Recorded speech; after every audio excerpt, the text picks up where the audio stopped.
everyone, and welcome. If you're a creator in India, a startup founder, an artist, you name it, you know your ideas are everything. They're your most valuable currency, but how you actually protect them. Today, we're going to demystify the official government system that's designed to do just that. Let's get right into it. Just think about it for a second. That amazing logo you sketched out, or that super catchy brand name that popped into your head late at night, that's the very soul of your identity. It's what makes you, you. And in this explainer, we're going to break down exactly how you can put an official shield around that identity. We'll be walking through the IP India government portal step by step to give you a really clear, actionable path forward.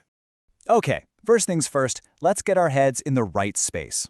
Protecting your intellectual property isn't just a bunch of boring legal paperwork. Nope, it's about taking that creative spark of yours and turning it into a real, defensible asset that can actually grow with you.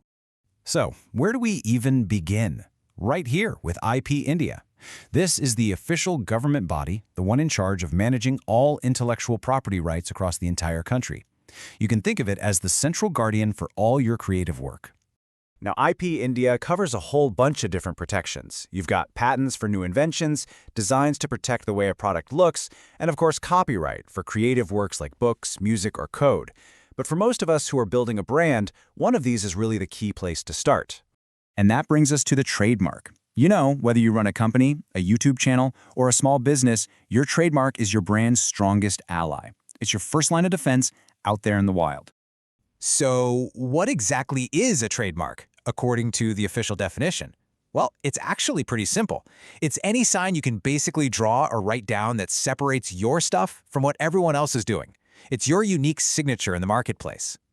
And let me tell you, the definition of what can be a trademark is incredibly broad. It is not just a logo.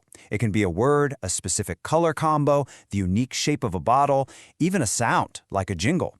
As long as you can represent it visually in some way, it has a shot at being a trademark.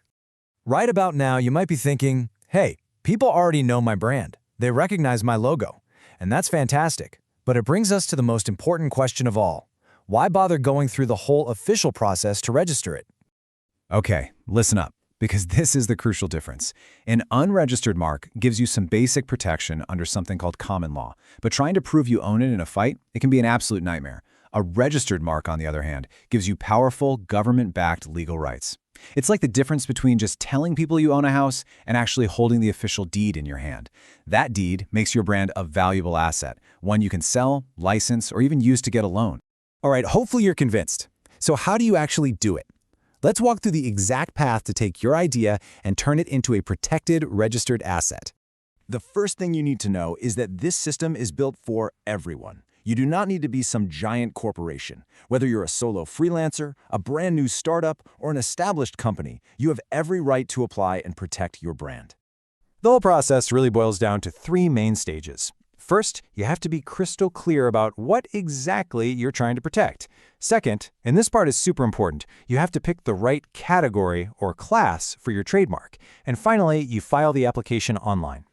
Let's talk about that second step, selecting your class. All trademarks are sorted using a big international system. But simply put, classes 1 through 34 are for physical goods. So if you sell apparel, that's your zone.